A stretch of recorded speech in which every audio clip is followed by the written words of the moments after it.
अल्हम्दुलिल्लाहि रब्बिल आलमीन वस्सलातु वस्सलामु अला सय्यिदिना मुहम्मद सय्यिदिल अव्वलीन वल आखिरीन व अला आलिहि अत्तय्यिबीन अत्ताहिरीन अल महदिय्यीन अस्साबिरीन व अस्हाबिहिल मुत्तक़ीन अल मुख़लसीन अर राशिदीन अल आदिलीन अम्मा बअदु फ़अऊज़ु बिल्लाहि मिनश शैतानिर रजीम बिस्मिल्लाहिर रहमानिर रहीम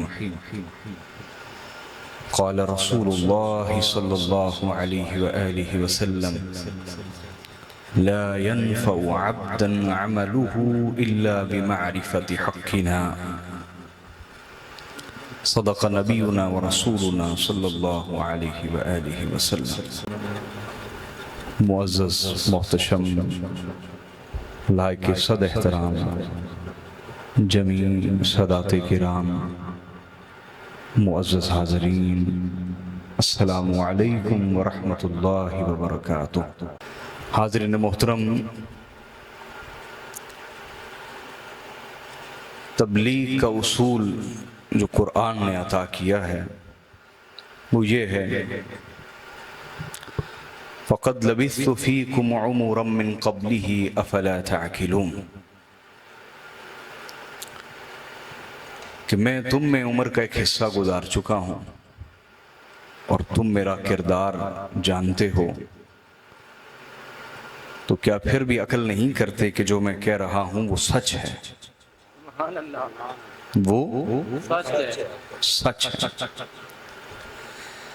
अपना किरदार कहाँ पेश करना पड़ता है? जब कोई ना कुरान की बात माने ना सुन्नत की बात माने। फिर आखिरी दलील यह है कि कम से कम किसी के किरदार पे गौर किया जाए। लेकिन चूंकि मेरे सामने जो मजमा है ये काफिरों का नहीं है, मुसलमानों का है, और मुसलमानों के लिए हुज्जत और दलील है कुरान और सुन्नत। कुरान और लिहाजा मेरे किरदार से अगर आप वाकिफ नहीं भी तो कोई बात नहीं, आप चूंकि मुसलमान हैं लिहाजा आप पर कुरान और सुन्नत ही हुज्जत और दलील काफी है। और अल्लाह और उसके रसूल के फरमान के आ जाने के बाद उसके मुकाबले में किसी के कौल की, किसी की बात की कोई हैसियत रहती नहीं है। लिहाजा आज का मेरा जो भी खिताब है इंशाअल्लाह मैं अव्वल से आखिर कुरान और सुन्नत से आपके सामने बयान करूंगा।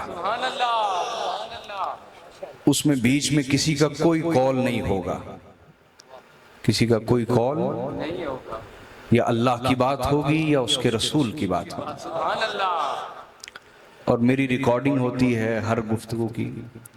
आप मुझसे किसी भी बात का हवाला तलब कर सकते हैं, मैं इसका जिम्मेदार हूँ। मैं उम्मत का खादिम हूँ, आपका खादिम हूँ। इल्मी हवाले से हर तरह का हवाला पेश करने का जिम्मेदार हूँ। अलबत्ता जिद, बहस, तकब्बुर, इनाद, इसका इलाज बहुत से अंबिया भी ना कर सके। मैं तो बहुत हकीर और छोटा इंसान हूँ, तो मेरा मकसद आपको अल्लाह और उसके रसूल का वो बताया हुआ सही रास्ता उस पर चलाना है। क्यों जी, मोहब्बत से सुनेंगे। आज का मेरा मौजू जिसमें मैं इंशाअल्लाह तबारक व तआला आपके सामने गुफ्तगू करूंगा वो है हकूक़े अहले बैत रसूल। रसूलुल्लाह सल्लल्लाहु अलैहि वसल्लम के अहले बैत के हकूक़ क्या है। ये बात समझ लीजिए कि एक का हक दूसरे पर फर्ज होता है। जैसे बीवी का हक है तो उसको पूरा करना शोहर पर फर्ज है, यानी बीवी के हकूक बीवी के शोहर के क्या हुए, फराइज। इसी तरह जो शोहर के हकूक हैं उनको पूरा करना बीवी पे क्या होता है? फर्ज। तो शोहर के हकूक बीवी के क्या कहलाए? इसी तरह जो अहले बैत हैं, हमारे आका के घर वाले हैं, हुजूर का खानदान है, अहले बैत कहते हैं हुजूर के घर वालों को, रसूलुल्लाह के अहले बैत को, हुजूर के खानदान को। तो जो उनके हकूक हैं वो उम्मत के फराइज हैं। उम्मत के क्या हैं? और ये फर्ज नमाज की तरह का फर्ज नहीं है, रोजे की तरह का फर्ज, हज ज़कात की तरह का फर्ज। क्यों? इसलिए कि नमाज, रोजा, हज, ज़कात, जिहाद ये सब कुछ आते हैं नेक आमाल में। किस में बोलिए? नेक आमाल। वो अमीलुस्सालिहात में आते हैं, नेक आमाल में। किस में बोलिए? नेक आमाल में।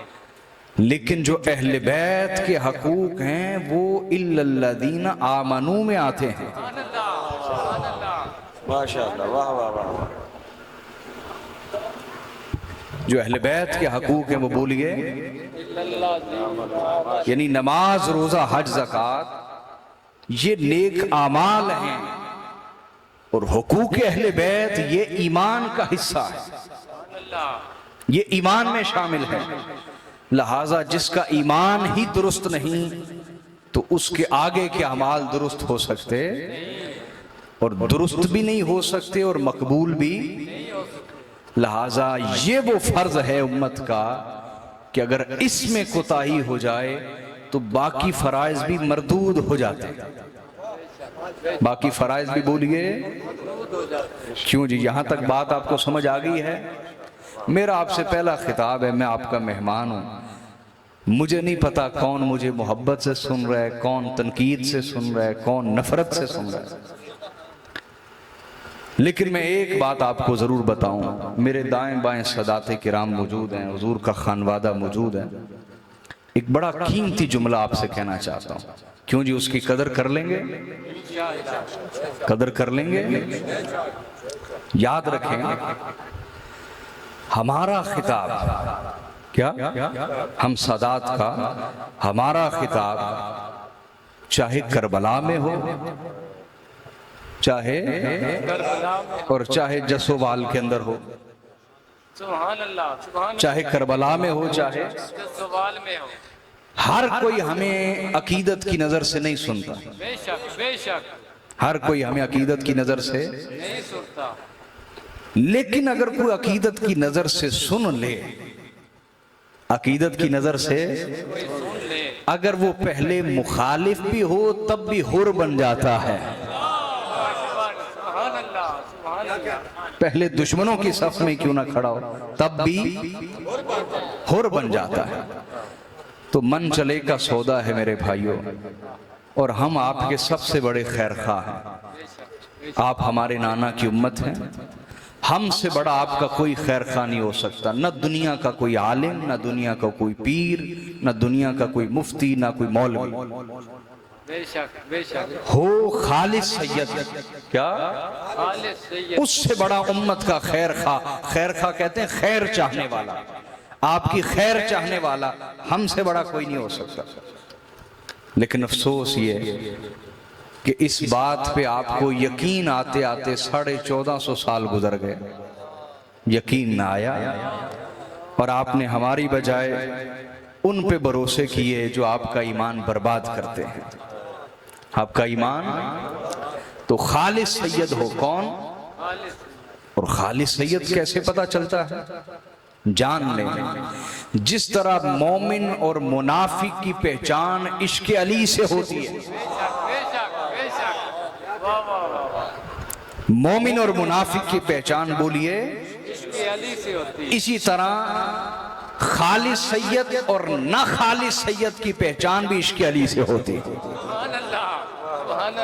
जिस शख्स में जो खुद को सैयद कहे, आले रसूल कहे, और उसमें मौला अली का इश्क न पाएं, या मौला अली और अहले बैत के दुश्मनों के मुतल्लिक उसके दिल में नरमी पाएं तो समझ लें ये झूठा शख्स है, हुजूर के खानदान से इसका कोई ताल्लुक नहीं। आगे बात समझ या नहीं? आइए मैं मौजू को शुरू करता हूं। तवज्जो है दोस्तों, फिर बोलिए क्या है? मेरी बातें समझ आ रही हैं?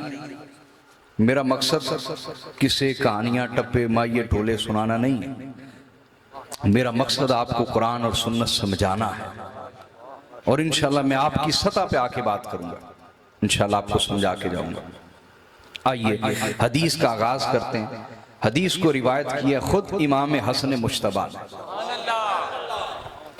इमाम हसन मुश्तबा अलैहिस्सलाम हदीस को रिवायत करते हैं। आका अलैहिस्सलाम ने इरशाद फरमाया, यानी घर की बात शुरू करने वाला हूं,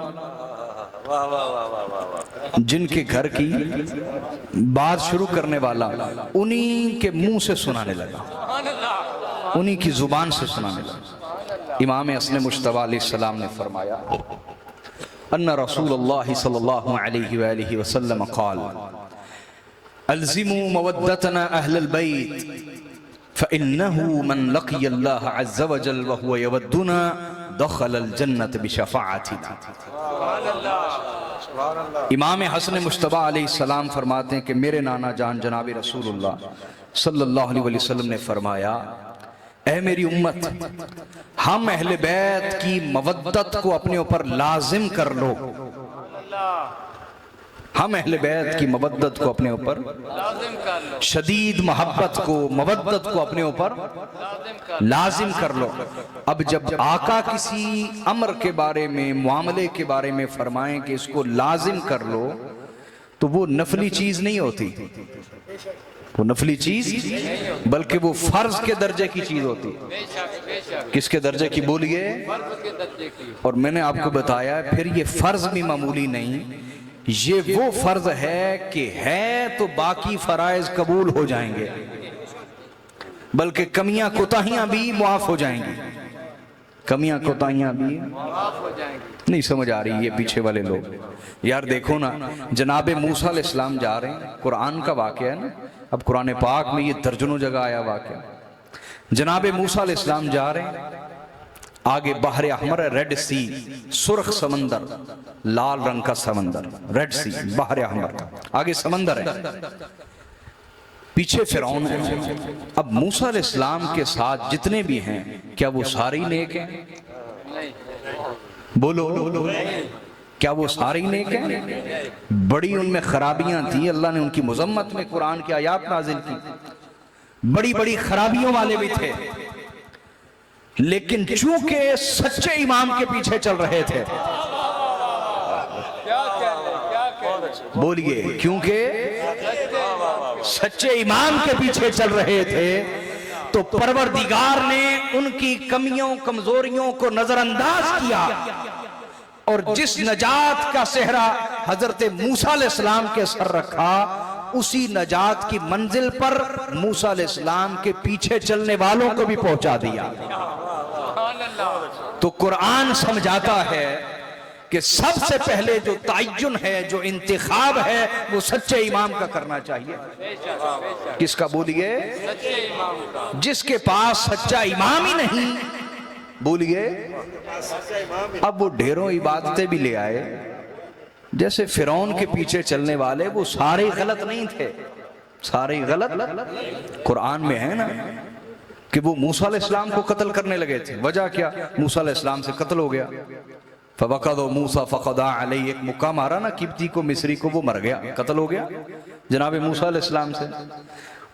तो फिरौन ने क्या कहा? वो अपनी कौम के लिए आदिल था, अपनी कौम के लिए बड़ा आदिल था, इंसाफ करता था। उसने कहा भले मेरे बेटे ने कत्ल किया है, मैं उसको फिर भी कत्ल करूंगा। अपनी कौम के लिए वो आदिल था। जुल्म वो बनी इसराइल पे करता था, अपनी कौम पे नहीं करता था। किब्तियों मिस्रियों के ऊपर जुल्म नहीं करता था। तो उनमें बड़े बड़े अच्छे भी थे, लेकिन चूंकि इमाम गलत था तो सबका बेड़ा गर्क हो गया। इधर इमाम ठीक था, बड़ी बड़ी खराबियों वाले भी थे, तब भी अल्लाह ने सबको नजात अता फरमा दी। तो आका अलैहिस्सलाम ने फरमाया, हम अहले बैत की मवद्दत को अपने ऊपर लाजिम कर लो, हम अहले बैत। क्या फरमाया? बोलिए क्या फरमाया? हम मवद्दतना, जमा मुतकल्लिम की ज़मीर है, हम क्या? इससे पता चला कि अहले बैत में सबसे पहले मुस्तफ़ा खुद शामिल हैं। अहले बैत में सबसे पहले मुस्तफ़ा। मैं आपको टोला टप्पा माया नहीं सुना रहा, हदीस की शरह कर रहा, हदीस समझा रहा। और जहां ना समझ आए हाथ खड़ा करें, मैं इंशाल्लाह दोबारा समझाऊंगा आपको। तो फरमाया हम अहले बैत, आका ने फरमाया। तो जब हम फरमाया तो पता चला अहले बैत में सबसे पहले मुस्तफ़ा खुद शामिल। मुस्तफ़ा भाई देखिए, कोई बंदा पूछे आप घर के कितने अफराद हैं, तो क्या खुद को निकाल के बताएंगे? आप घर के सरबराह हैं ना, तो खुद को शामिल करेंगे ना पहले। तो मुस्तफ़ा सल्लल्लाहु अलैहि वसल्लम, हुजूर को सहाबा या सहाबी नहीं कहा जा सकता। हुजूर को सहाबी नहीं कहा जा सकता कि हुजूर जिसे सोहबत से नवाजे वो सहाबी हो जाता है। हुजूर को सहाबी नहीं कहा जा सकता। हुजूर को सहाबी नहीं कहा जा सकता, हुजूर को अहले बैत कहा जाएगा, क्योंकि फरमाया हम अहले बैत। और उधर जो आयत ततहीर उतरी तो आका ने जो चादर में लिया तो सबसे पहले चादर अपने ऊपर ही ली हुई थी। चादर बोलिए अपने ऊपर ही ली हुई थी। तो हुजूर अहले बैत में शामिल है। हमारे आका बोलिए, आ रही बात समझ या नहीं आ रही? मैंने पहले कहा तनकीद से नहीं सुनना। देखिए एक बंदे का बर्तन पहले ही भरा हुआ है, मजीद कुछ उसमें डलेगा? बोलो तो आपके ज़हन में अच्छा है या बुरा है, यह खुदा जानता है। अगर आप बर्तन खाली करके मुझे नहीं सुनेंगे तो कीमती बातें भी जाया कर देंगे, जाया कर देंगे। सुने तो मैंने कहा हुजूर अहले बैत में शामिल है। किन में शामिल है? बोलिए। लिहाजा जो शख्स जिक्र अहले बैत से चिढ़ता है, जो शख्स जिक्र अहले बैत सुन के तकलीफ महसूस करता है, उसे समझ लेना चाहिए कि वो दर हकीकत जिक्र मुस्तफा से बेजारी का इजहार कर रहा है। जिसे जिक्र अली पसंद ना आए और उसके दिल में आए कोई और भी बात सुना दें, कोई इधर उधर की कोई और भी बात सुनाए, जिसे जिक्र अहले बैत पसंद ना आए तो समझ लें कि वो शख्स जिक्र मुस्तफा से चिढ़ रहा है। उसके दिल में जो बेजारी है वो जिक्र मुस्तफा से। और इसी तरह जो जिक्र अहले बैत सुन के खिल उठे, जिक्र अहले बैत सुन के बोलिए तो समझ जाएं ये मोहब्बत उसकी दर हकीकत मोहब्बत मुस्तफा है। तो याद रखो, अहले बैत के मुतल्लिक जो भी रवैया होगा, अगर कोई अदब का इजहार करेगा अपने लफ्जों से, अपने अमल से अहले बैत के मुतल्लिक, तो वो अदब सबसे पहले बारगाह अली में पेश नहीं होगा, बारगाह फातिमा में पेश नहीं होगा, बारगाह हसनैन में पेश नहीं होगा, बल्कि वो अदब सबसे पहले बारगाह मुस्तफा में पेश होगा, फिर हुजूर के दीगर खानवादे के अफराद में पेश होगा। और अगर कोई शख्स अपनी जुबान या अमल से अहले बैत के मुतल्लिक कमजोर बात करता है या हल्की बात करता है या बेअदबी की बात करता है, तो वो बेअदबी सबसे पहले बराह रास्त ज़ात मुस्तफ़ा की तरफ मंसूब होगी। ये नुक्ता आपको समझ आ गया जी? और चूंकि हम सैयद हैं तो हम चोरी के नुक्ते नहीं बयान करते। क्या ये भी खराबी आ गई है कि इधर की तकरीर सुनी उधर कर दी, उधर से सुनी इधर कर दी ना। हम अपनी कमाई बांटने वाले लोग हैं। क्या अपनी कमाई बांटने वाले, किसी की कमाई पे पलने वाले लोग नहीं हैं। तो मैं जो हदीस में गौर व फिक्र करता हूँ, ये सैयदा ज़हरा की अता है, वो बांटता हूँ। और चोरी के नुक्ते नहीं बयान करता कि किसी की बात है तो अपनी तरफ मंसूब करके सुना ना। ये इल्मी दियानत ही आज बाकी नहीं रही, इल्ला माशाअल्लाह खाल खाल किसी आलिम में है। तो सुनिए आगे हुजूर ने फरमाया हम अहले बैत की मवद्दत को अपने ऊपर लाजिम कर लो। क्यों? फरमाया फ़इन्नहु मन लक़ियल्लाह अज़्ज़ व जल व हुवा यवद्दुना दख़लल जन्नत बिशफ़ाअतिना। फरमाया जो शख्स इस हालत में मरेगा कि हम अहले बैत से मवद्दत करता था, तो अल्लाह उसे हमारी शफात के सदके जन्नत अता फरमाएगा। हमारी शफात के सदके। जसोवाल वालों, मेरे आका का ऐलान है अली से मोहब्बत करने वालों घबराना ना, सैयदा ज़हरा से अकीदत रखने वालों घबराना ना, हसनैन करीमैन से मोहब्बत रखने वालों घबराना। हम अकेले अकेले जन्नत नहीं जाएंगे। बिशफातिना, हदीस की शरह कर रहा हूं, बिशफातिना, अकेले अकेले जन्नत नहीं जाएंगे, बल्कि अपनी शफात से हर मोहब्बत करने वाले को भी अपने साथ जन्नत लेके जाएंगे। अब यहां कई वो लोग बैठे होते हैं जिन्होंने दीन किसी सैयद से नहीं सीखा होता, दीन किसी सैयद से, तो ये तबका तो शुरू से ही है ना, जो इमाम हुसैन के मुकाबले में आगे तलवारें लेके, क्या उन्होंने मौला अली से दीन सीखा था? नहीं नहीं, उन्होंने मौला अली के दुश्मनों से दीन सीखा, तो वो अली की औलाद के मुकाबले में उतर आए। आ रही बात समझ? तो ये उलमा दो तरह के हमेशा रहेंगे, दो तरह के उलमा बोलिए हमेशा रहेंगे।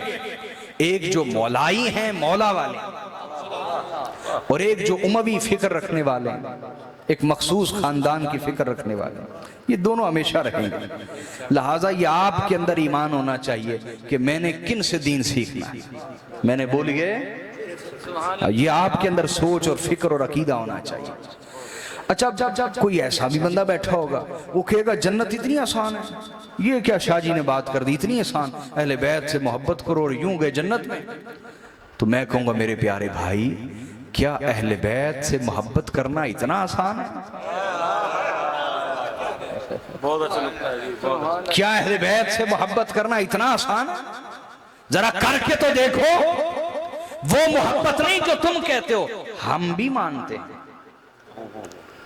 वो मोहब्बत नहीं कह रहा जो आप कहते हैं, हम भी मानते हैं। अरे खुदा के बंदे, अगर तू मौला अली को मानता होता, तेरी पूरी बस्ती को पता ना होता? तू अली का दीवाना होता, तेरे पूरे मोहल्ले को पता ना होता? और तू करके देख, फिर देख फतवों की बौछार, किस तरह बोहतान, ताने, तशनी शुरुआत होगी और एंड ये होगा कि तुझे इस्लाम से ही खारिज कर दिया जाएगा, तुझे काफिर करार दे दिया जाएगा। और जब तुझे अली के इश्क में काफिर करार दे दिया जाए, समझ जाए उस दिन तेरे ऊपर लाजिम है कि तू समझ जाए उस दिन मौला अली ने मोहब्बत की मोहर लगा दी है।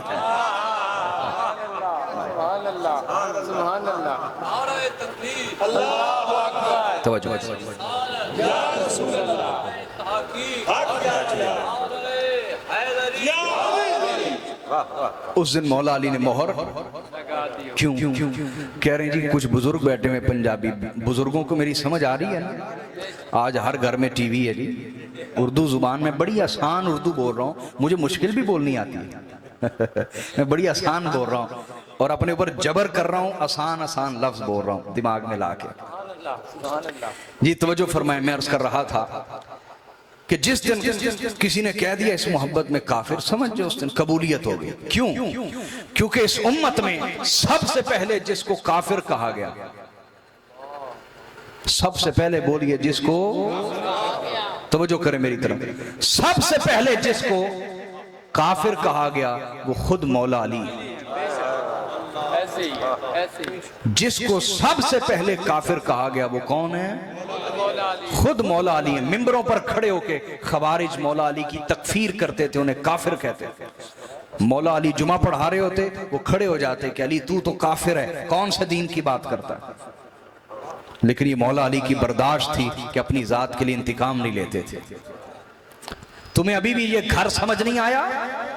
इमाम ज़ैनुल आबिदीन अलैहिस्सलाम ने फरमाया था, ए बनु मैया, जब इख्तियार हमारे पास था और हमारी तलवारें तुम्हारी गर्दनों के ऊपर थी तो हमने तुम्हारी जानें बख्श दी। आज इख्तियार तुम्हारे पास आया, वो जिस अंदाज से भी आया, तो तुमने उस एहसान का बदला ये दिया कि नबी का सारा खानदान ज़िबा करके सर नेज़ों पे चढ़ा दिए और लाशों पे घोड़े दौड़ा के लाशों के टुकड़े कर दिए। तुम्हें अभी भी फर्क नहीं समझ आया इस खानदान के बारे में और उस खानदान के बारे में जो कई नस्लों से आपके नबी के खानदान का दुश्मन? आप किसके वफादार हैं, जरा सोचिए तो सही। किसी आलिम के वफादार ना बने, किसी मौलवी, किसी मुफक्किर, पीर के वफादार ना बने, रसूलुल्लाह के वफादार बने। जो नबी के खानदान से अदावत रखने वाले हैं उनसे अदावत रखें, वरना ईमान तो मौजूद ही नहीं। ये तो मुनाफिकत है। कुरान में सूरह मोमिनून भी उतरी, सूरह काफिरून भी उतरी और सूरह मुनाफिकून भी उतरी। और मुनाफिक वो लोग हैं जो मफादात के लिए कलमा पढ़ते हैं, चूंकि मफाद मिलता है, चंदा मिलता है, पैसा मिलता है, मफादात के लिए कलमा पढ़ते हैं, दिल से इस्लाम के दुश्मन होते हैं। समझ में आई ये बात कि नहीं आई? आओ हदीस मुकम्मल करते हैं। तो आका अलैहिस्सलाम ने फरमाया, जो हमारी मोहब्बत में मरेगा, हमारी शफात के सदके अल्लाह उसे जन्नत अता फरमाएगा। और फिर फरमाया आगे, तवज्जो है दोस्तों, थक तो नहीं गए? अच्छा, आगे मेरे आका ने फरमाया, ला यनफउ अब्दन अमलुहु इल्ला बिमारिफति हक़्क़िना। फरमाया किसी शख्स को उसका कोई अमल उस वक्त तक नफा नहीं दे सकता, फायदा नहीं दे सकता, जब तक उसे हम अहले बैत के हकूक की पहचान नसीब नहीं हो जाती, हम अहले बैत के हकूक की मारिफत हासिल नहीं हो जाती। उस वक्त तक किसी का कोई अमल उसको फायदा नफा नहीं देगा। आइए बात समझ में। लिहाजा आइए अमाल कबूल करवाते हैं और जानते हैं कि अहले बैत के हकूक क्या है। अहले बैत के बोलिए, अहले बैत का पहला हक है हक के मोहब्बत। बोलिए हक के मोहब्बत। कुछ लोग शुरू से चले आ रहे हैं, चूंकि आज सोशल मीडिया इसलिए जरा ज्यादा ही ओवर हो गए, वरना शुरू से चले आ रहे हैं। शुरू से बोलिए। तो वो कहते हैं कि हम उस सैयद को मानते हैं जो हमारे मुताबिक हो, या हमारे उस्ताद के मुताबिक हो, या हमारे फिरके के मुताबिक हो। ऐसी बोली सुनने में मिलती है आपको या नहीं मिलती? बोलो ना। याद रखो, जो खालिस सैयद होता है, क्या वो किसी मौलवी का पाबंद नहीं है, वो किसी मौलवी का पाबंद नहीं है, वो अपने नाना जनाबे रसूलुल्लाह का पाबंद है। वो किसी मौलवी का पाबंद नहीं है। आज मौलवी तबका नाराज है उन सैयदों से जो मिंबर पे बैठ के अपने नाना दादा का मिशन का काम कर रहे हैं। सब उनसे नाराज हैं और शुरू से नाराज रहे। क्यों? ये कहते हैं हम उस सैयद को मानते हैं जो हमारे पीछे चले, जो हमारे पीछे हाथ बांधे, जो हमारा मुक्तदी बने, हमारा मुरीद बन जाए, जो हमारी तंजीम में शामिल हो जाए, जो हमारे झंडे उठाए, जो हमें वोट दे, हम उस सैयद को मानते। अरे नादान, तेरे मानने ना मानने से क्या फर्क पड़ता है, लेकिन ये याद रख के क़यामत वाले दिन फिक्र ये कर, क्या फिक्र ये कर, क़यामत वाले दिन हुजूर तुझे उम्मती भी मानते हैं या नहीं मानते? तू आज नबी के घर पे हुक्म लगाता जा रहा है और कह रहा है कि जो सैयद मेरे मुताबिक नहीं, रसूलुल्लाह को या रसूलुल्लाह की निस्बत उसको काम नहीं आएगी, या रसूलुल्लाह उसको फायदा नहीं देंगे क़यामत वाले दिन। आज हर फिरके का बंदा ये कहता है। तो हम ये कहते हैं, ये फिक्र कर के क़यामत वाले दिन तुझे भी कलमा फायदा देगा या नहीं देगा। क्यों जी, मैं दुरुस्त कह रहा हूं या नहीं कह रहा? बोलो तो सही। सच्ची गवाही देनी चाहिए। कुरान ने कहा चाहे माँ बाप के खिलाफ क्यों ना देनी पड़े, सच्ची गवाही दो। लिहाजा सुने इस बात को, जो लोग कहते हैं कि हम उस सैयद को मानते हैं जो हमारे मुताबिक अमल करे, तो मैं आपको दलील ही ऐसी दे देता हूं। याद रखें, रसूलुल्लाह की आल औलाद का पहला हक क्या है? हक के मोहब्बत। बोलो तो सही, हक के, बोले हक के। और ये हक हुजूर की औलाद में से हर फर्द को मिलेगा, उसके जाती अमल की वजह से नहीं, हुजूर की निस्बत की वजह से। इस हक का कोई ताल्लुक या इस हक का कोई तवक्कुफ या ये हक हरगिज हरगिज अमल के साथ मशरूत कंडीशन नहीं है। ऐसा नहीं कि अमल होगा तो यह हक मिलेगा, अमल नहीं तो यह हक नहीं, ऐसा नहीं। बल्कि हक के मोहब्बत हुजूर के खानदान के हर फर्द को मिलेगा, अमल की वजह से नहीं, हुजूर की निस्बत की वजह से। लिहाजा जो बंदा वाकई गुलाम रसूल है, जो मुनाफिक नहीं है, वाकई मुसलमान है, तो वो ये हक अदा करने में कभी कोताही नहीं करेगा। अच्छा, मोहब्बत है क्या? मोहब्बत बोलिए है क्या? है क्या? कोई कहता है मैं नबी के घर से बड़ा प्यार करता हूं, जिन्होंने शहीद कर दिया ये जुमला तो उन्होंने भी नहीं बोला कि हमें नबी के घर से बड़ी नफरत है, उन्होंने भी कहा हम बड़े आशिक रसूल हैं, हमसे बड़ा दीन का कोई ठेकेदार नहीं। तो ये तो कोई भी नहीं कहता कि मैं नबी के घर का दुश्मन हूं, ये कोई कहता हाँ हरकतों से पहचान हो जाती है। वाह वाह वाह वाह वाह वाह वाह, सुभान अल्लाह सुभान अल्लाह सुभान अल्लाह। और देख करतूतों तो पता लग जाता, बोलियों से पहचान हो जाती है, रवैयों से पहचान हो जाती है। याद रखें हुजूर की आल औलाद से बुग़्ज़ रखने वाले के सींग नहीं होते, दुम नहीं होती, बल्कि जिनके सींग है और जिनकी असली दुम है वो भी इस घर से प्यार करते हैं। बेशक बेशक।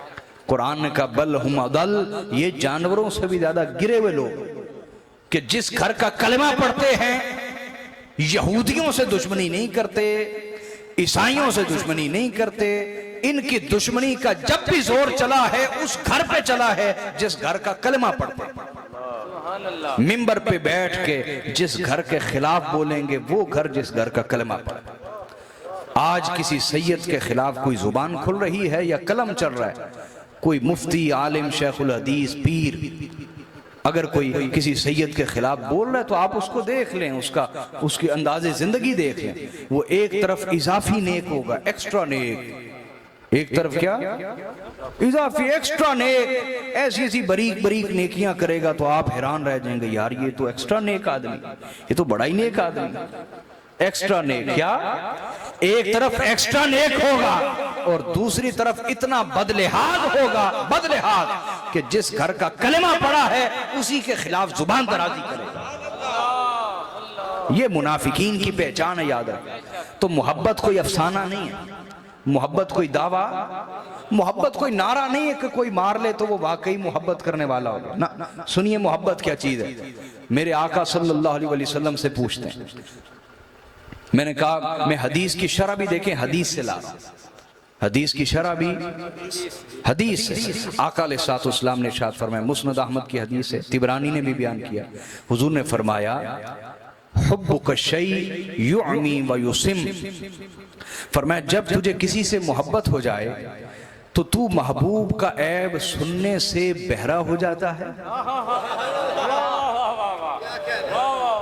और महबूब का ऐब देखने से अंधा हो जाता है। जब तुझे किसी से मोहब्बत हो जाए तो तू उसका ऐब ना सुन सकता है और ना ही। कमाल की बात तो यह है कि यहां इश्क रसूल के दावे करने वाले ऐसे हैं जिन्होंने सारी उम्र हुजूर की आल औलाद के खिलाफ जुबान दराजी की है, किताबें लिखी हैं और वो ऐब सुनते भी हैं, सुनाते भी हैं और दाद भी लेते हैं और आप सुभान अल्लाह भी कहते हैं और नबी के घर के दुश्मनों की तारीफें करते हैं और आप उन्हें दाद देते हैं। क्या ये मोहब्बत है? और माज़अल्लाह अहले बैत की तरफ कोई ना कोई नक्स मंसूब करेंगे, कोई ना कोई खता मंसूब करेंगे। अरे बदबख्त, मेरे आका तो फरमा रहे हैं कि मोहब्बत हो जाए तो महबूब में खता हो भी तो नजर नहीं आती, जिसमें हो ही कोई ना। नहीं समझ आई आपको बात? नहीं समझे आप बात? आका फरमा रहे हैं अगर मोहब्बत हो जाए तो महबूब में खता हो भी तो नजर नहीं आती। तो जिनको अल्लाह ने खता से ही पाक किया हुआ है,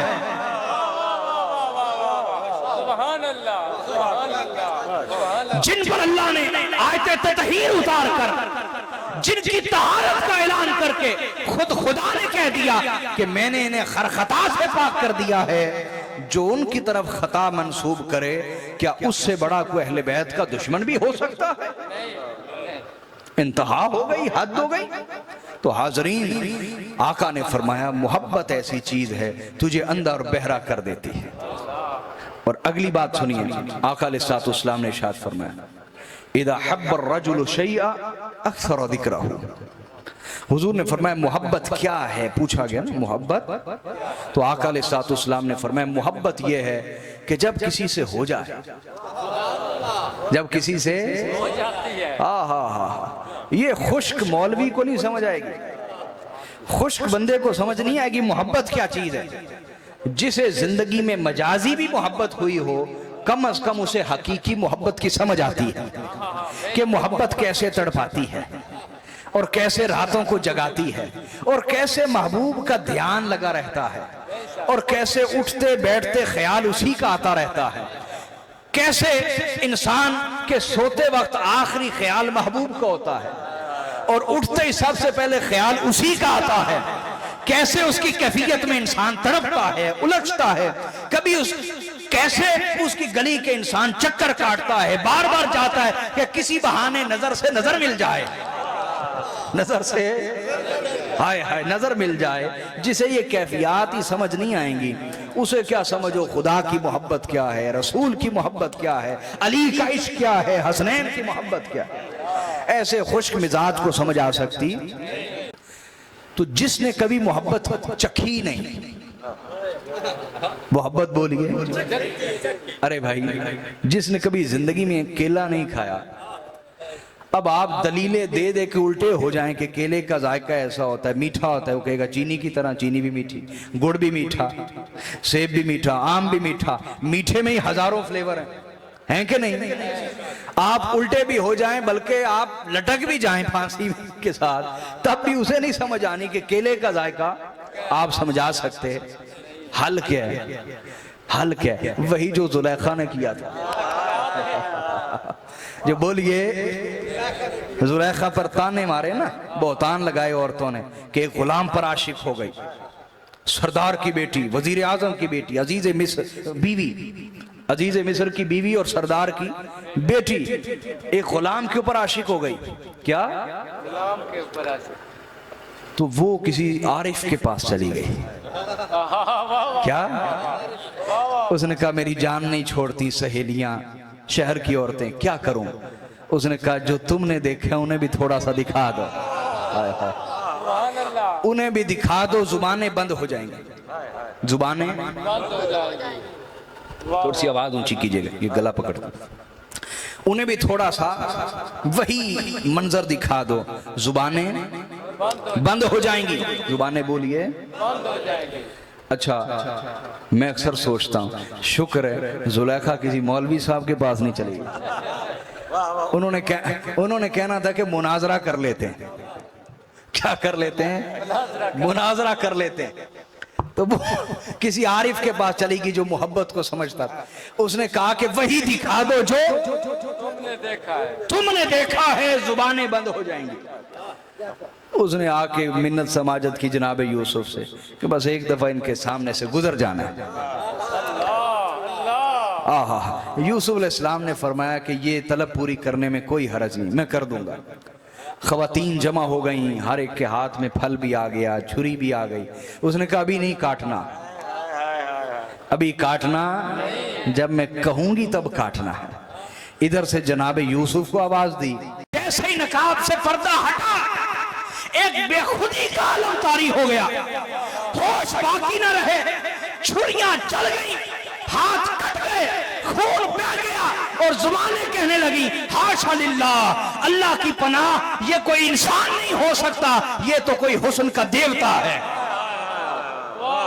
नाराए तकबीर, नाराए रिसालत, नाराए हैदरी। ये है इश्क। क्या? ये है इश्क। समझे आप या नहीं समझे? ये इश्क है। तो हाजरीन, मैं ये अर्ज करना चाहता हूं कि आका ने फरमाया मोहब्बत क्या चीज है, मोहब्बत चखने की चीज है। तुझे अली से हो जाए ना, हाय हाय हाय, फिर मीसमे तम्मार की तरह तेरी जुबान भी काट दी जाए, तब भी लू लू से अली अली की सदा आएगी। बेशक बेशक बेशक। तुझे अभी हुई नहीं, तुझे अभी इसलिए कभी इधर की बात करता है, कभी उनके दुश्मनों की बात करता है। तू एक कश्ती का सवारी नहीं है, एक कश्ती का। तो हाज़रीन समझे या रसूलुल्लाह मोहब्बत क्या है? फरमाया जिससे हो जाए बंदा कसरत के साथ उसी की बातें करता रहता है, अक्सर जिक्र हो, उसी का जिक्र, उसके ख्याल से ही नहीं निकल पाता, उसके ध्यान से ही। अब इस बात को समझें, जब अहले बैत से मोहब्बत हो जाए तो कैफियत क्या होगी कि इंसान के पास मौजू कोई भी हो, मौजू बोलिए, कोई भी हो, वो कोई ना कोई बहाना बना के अपने महबूबों तक पहुंच जाएगा, बात उन्हीं की तरफ ले जाएगा। और जब मोहब्बत नहीं होती, क्या मोहब्बत नहीं होती, तो फिर महफिल हो अहले बैत की, महफिल हो तब भी अहले बैत की बात करना नसीब नहीं होता। क्यों जी, मैं ठीक कह रहा हूं, ये नहीं कह रहा? ये खयानत आज आम हो रही है। जब अहले बैत के नाम पर महफिल है और लोग आए हैं जिक्र अहले बैत सुनने, तुम दाएं बाएं की बात क्यों करते हो? क्या ये खयानत नहीं है कि लोगों को जिस काम के लिए बुलाया वो काम की बात ही ना की, वो काम की? तो मोहब्बत हो तो मौजू ना भी हो तो बंदा जिक्र अली छेड़ लेता है, हाय हाय, और मोहब्बत ना हो तो महफिल उन्हीं की हो तब भी दाएं बाएं की बात करता रहता है। आइए हाज़रीन सुनते हैं आका अलैहिस्सलाम ने इनकी मोहब्बत के बारे क्या फरमाया। सबसे पहले मैं चाहता हूं उस हस्ती की बात की जाए जिनसे खुद अल्लाह मोहब्बत करता है। सुभान अल्लाह, सुभान अल्लाह, जिनसे बोलिए खुद अल्लाह मोहब्बत करता है, अल्लाह मोहब्बत करता है, उनकी बात करते हैं। क्या? जिनसे खुद बोलिए अल्लाह मोहब्बत करता है। ये मेरी किताब है अहले बैत के फ़ज़ाइल पे हदीस की किताब है और इसका नाम है बाक़तुल अज़हार फ़ी मनाक़िब अहलिल बैतिल अत्हार। इंशाअल्लाह जल्द छप जाएगी। तो बड़ी खूबसूरत किताब है। इंशाअल्लाह इस तर्ज की आपको किताब इस वक्त कम अज़ कम उर्दू ज़ुबान में किसी जगह मुयस्सर नज़र नहीं आएगा, किसी जगह। इस खूबसूरती से मैंने काम किया है। अहले बैत के फ़ज़ाइल 112 हदीस लेके अहले बैत के फ़ज़ाइल पे उनकी मुख्तसर शरह लिखी और मैंने इस किताब को लिखते हुए ना तो किसी फ़िरके की तईद की है ना किसी फ़िरके की तरदीद की है। हमारे यहाँ किताबों में भी लड़ाइयाँ ही होती रहती, किताबों में भी, बल्कि गुलाम अहले बैत बन के मैंने पूरी मोहब्बत से उनकी शान को लिखा है, उनके फ़ज़ाइल को लिखा है। तो हाज़रीन आइए उनकी बात करते हैं जिनसे अल्लाह मोहब्बत करता है। हदीस को सैकड़ों मुहद्दिसीन ने बयान किया। इमाम बज़्ज़ार ने इसको अल-मुस्नद में बयान किया, इमाम हैसमी ने इसको बयान किया, इसके अलावा इमाम दैलमी ने इसको बयान किया, इमाम तिबरानी ने इसको बयान किया। कई मुहद्दिसीन इस हदीस को लाए। इमाम तिरमिज़ी इसको लाए हैं सुनन के अंदर, जो आपको हदीस सुनाने जा रहा हूँ। और हदीस के रावी हैं हज़रत अनस बिन मालिक। कौन बोलिए? हज़रत अनस बिन मालिक जो रसूलुल्लाह के खादिम हैं, खादिम रसूल हज़रत अनस बिन मालिक रज़ी अल्लाह ताला अन्हु फरमाते हैं कि आका अलैहिस्सलाम की बारगाह में एक भुना हुआ परिंदा पेश किया गया। सुभान अल्लाह, सुभान अल्लाह। क्या पेश किया गया? बोलिए। भुना हुआ परिंदा। बोले ना यार, भुना हुआ परिंदा। क्यों भाई, जागे हुए ना दोस्तों? क्या पेश किया गया? भुना हुआ परिंदा। तो आप उलमा को क्या कहते हैं? कद्दू शरीफ खाना सुन्नत है और ये भी खाना सुन्नत है। हाँ, ये बात समझ या नहीं आई? तो सिर्फ कद्दू शरीफ खाना ही सुन्नत है? तो उलमा पे बड़ा एतराज़ करते हैं कि गोश्त खाते हैं तो कद्दू शरीफ खाना सुन्नत। तो भाई कद्दू भी हम खाते हैं, बड़ी मोहब्बत करते हैं कद्दू के साथ, लेकिन ये भी सुन्नत है। ये भी क्या है? तो हुजूर की बारगाह में पेश किया गया। तो पेश करने से मालूम हुआ कि अल्लाह ने इस्तिताअत दी हो तो अपने बुजुर्गों को, उलमा को अच्छा खाना पेश करना चाहिए। ये नहीं कि अपने लिए अच्छा और अपने बुजुर्गों, उलमा के लिए कहें कि कद्दू शरीफ खाना सुन्नत है जी। तो हदीस की शरह कर रहा हूँ ना, हदीस से ही बात पता चल रही ना।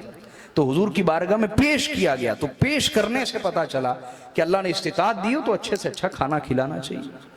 तो खैर मैं अपनी बात नहीं कर रहा, मैंने कितना को खा लेना है, तो मैं बहरहाल आपको समझा रहा। तो हुजूर की बारगाह में क्या पेश किया गया? बोलिए। भुना हुआ। तो मेरे आका ने हाथ उठा दिए। सुभान अल्लाह, सुभान अल्लाह। हुजूर ने बोलिए और हाथ उठा के दुआ की, अल्लाहुम्मा अतिनी बिहब्बि खल्किका इलैक याकुलु मई हाज़ा तैर। सुभान अल्लाह, सुभान अल्लाह। ऐ अल्लाह उसे मेरे पास भेज, उसे मेरे पास भेज, उसे मेरे पास भेज जो तुझे तेरी मखलूक में सबसे ज्यादा महबूब हो। हाय हाय, जो तुझे तेरी मखलूक में सबसे, सारी मखलूक में मुस्तफ़ा के बाद सल्लल्लाहु अलैहि वसल्लम जिससे तू सबसे ज्यादा मोहब्बत करता है, अल्लाह उसे मेरे पास भेज दे। आय हाय आय हाय, हुजूर की दुआ सुनिए, या अल्लाह उसे मेरे पास भेज जो तुझे तेरी मखलूक में से सबसे ज्यादा महबूब हो, जिससे तू सबसे ज्यादा मोहब्बत करता है। हाँ भाई, जाग रहे हैं ना दोस्तों, पीछे वाले भी सलामत रहे, सलामत रहे। सुने, अब हजरत अनस बिन मालिक कहते हैं, चूंकि बच्चे थे अभी, तो कहते मेरे कबीले की मोहब्बत मेरे ऊपर गालिब आ गई, मैं लगा दुआएं करने। शाह जी, सुनने वाली बात है, ये हदीस आप में से अक्सर लोगों ने पहले नहीं सुनी होगी, या सुनी हो तो शायद आधी सुनी हो, पूरी ना सुनी हो। सुने, हजरत अनस कहते मैं दुआएं करने लग गया, या अल्लाह को मेरे कबीले का बंदा भेज दे, या अल्लाह कोई मेरे कबीले का बंदा भेज दे। कहते मैं दुआएं करता रहा, क्या हुआ, बहुत देर गुजर गई, मेरे कबीले का बंदा तो ना आया, मौला अली तशरीफ ले आए। मौला अली तशरीफ ले आए। कहते जब मैंने उन्हें देखा ना, तो मैंने कहा रसूलुल्लाह मसरूफ है, आप बाद में आइएगा। उनको वापस भेज दिया, मौला अली वापस चले गए, चूंकि ये खादिम थे ना हुजूर के, घरेलू खादिम थे, घरेलू घर में रहते थे। तो फिर दुआएं करने लग गया, या अल्लाह मेरे कबीले का कोई बंदा भेज दे। कहते बहुत देर गुजर गई, फिर भी मेरे कबीले का कोई बंदा ना आया, मौला अली ही फिर आ गए। खुदा ताला हजरत अनस को समझा रहा था कि अनस, जो दुआ अली के खिलाफ हो वो कबूल नहीं होती, जो दुआ अली के खिलाफ हो वो कबूल नहीं होती। ये समझा रहा था खुदा। कहते हैं सलामत सलामत। तो कहते हैं मैंने फिर वापस भेज दिया, मैंने उन्हें फिर दुआएं करने लग गया, या अल्लाह को मेरे कबीले का बंदा आए, क्योंकि ये एजाज बहुत बड़ा है, दुआ बहुत बड़ी है कि या अल्लाह उसे मेरे पास भेज दे जो तुझे तेरी मखलूक में सबसे ज्यादा महबूब हो, उसे भेज। कहते तीसरी बार भी दुआएं करता रहा, बहुत देर गुजर गई, फिर मौला अली ही आ गए। आशिको अजीब बात है, मेरे आका की महफिल लगी है, कोई ना कोई तो आता रहता था। आज क्या हो गया, कितना ही वक्त गुजर गया, कोई नहीं आ रहा। आते हैं तो सिर्फ अली आते हैं, फिर आते हैं तो सिर्फ अली आते हैं, फिर आते हैं तो सिर्फ अली आते हैं। वजह क्या है? वजह यह है कि इस दुआ का मेयार ही इतना बड़ा है। दुआ का बोलिए, ये दुआ ही इतनी आला है कि इसके मिसदाक के तौर पर, इसके मयार के तौर पर अली के सिवा कोई पूरा उतर ही नहीं सकता। इस दुआ का मिसदाक अली के सिवा कोई नहीं बन सकता, और इस दुआ के मयार पर अली के सिवा कोई पूरा उतर नहीं सकता। तो बारी ताला, ये तो बारगाह मुस्तफा है, कोई ना कोई तो आता जाता रहता है। आज कोई क्यों नहीं आ रहा? आज कोई, हाँ, तो दलालतुन नस के तहत जवाब आता है कि मुस्तफा की दुआ के सदके परवरदिगार ने हर एक के दरवाजे को मुकफ्फल कर दिया, हर एक के दरवाजे को बंद कर दिया कि आज जब तक अली मुस्तफा के साथ बैठ के परिंदा ना खा ले, कोई बंदा घर से निकल ही नहीं सकता। कोई बंदा घर से, अल्लाह ने हर दरवाजे को मुकफ्फल कर दिया, हर दरवाजे को बंद कर दिया, हर दरवाजे को बोलिए बंद कर दिया। आई है बात समझ में? तो कहते फजा अली, जब तीसरी बार भी आए तो मैंने कहा हुजूर, ये आप ही का शरफ है, ये आप ही का मुकाम है। तमन्ना करने वाले तमन्ना करते रहेंगे, लेकिन आपका मुकाम यूं ही है जैसे कोई आसमान हो, कि नीचे खड़े होके इंसान हसरत से देख तो सकता है, उसे छू नहीं सकता। समझे या नहीं समझे? तो अल्लाह खुद मोहब्बत करता है। अल्लाह बोलिए कि हुजूर ने फरमाया, या अल्लाह उसे भेज जो तुझे तेरी मखलूक में सबसे ज्यादा महबूब। फिर दूसरी हदीस सुने, ये भी हदीस सही है। और मेरे खिताबात इस पे आपको यूट्यूब पे मिल जाएंगे। मैंने सैकड़ों कुतुबे हदीस के हवाले दिए हैं एक एक हदीस के तहत। और ये जितनी भी मैं हदीसें सुना रहा हूँ ये पहले दर्जे की हदीस की किताबें, उनसे हदीस सुना रहा हूँ। दूसरे दर्जे की हदीस की किताबों के हवाले नहीं, या दूसरे दर्जे की किताबों से पढ़ के सुना रहा। हम पढ़ते ही नहीं दूसरा तीसरा दर्जा, हम पहले दर्जे की हदीस की किताबें पढ़ते हैं, उसी से सुना रहा हूँ, जिसको प्राइमरी सोर्सेज कहते हैं, उम्महातुल कुतुब कहते हैं। तो सुनिए, ताइफ फतह नहीं हो रहा था। क्या? ताइफ फतह नहीं होगा। और जब कोई जंग फतह नहीं होती थी तो फिर किसको बुलाया जाता था? बोलिए ना, अली को। मौला कायनात। खैबर तो आपने सुना हुआ है ना? जी जी खैबर बोलिए सुना हुआ है कि फतह नहीं हो रहा था, 39 दिन जंग होती रही। क्या?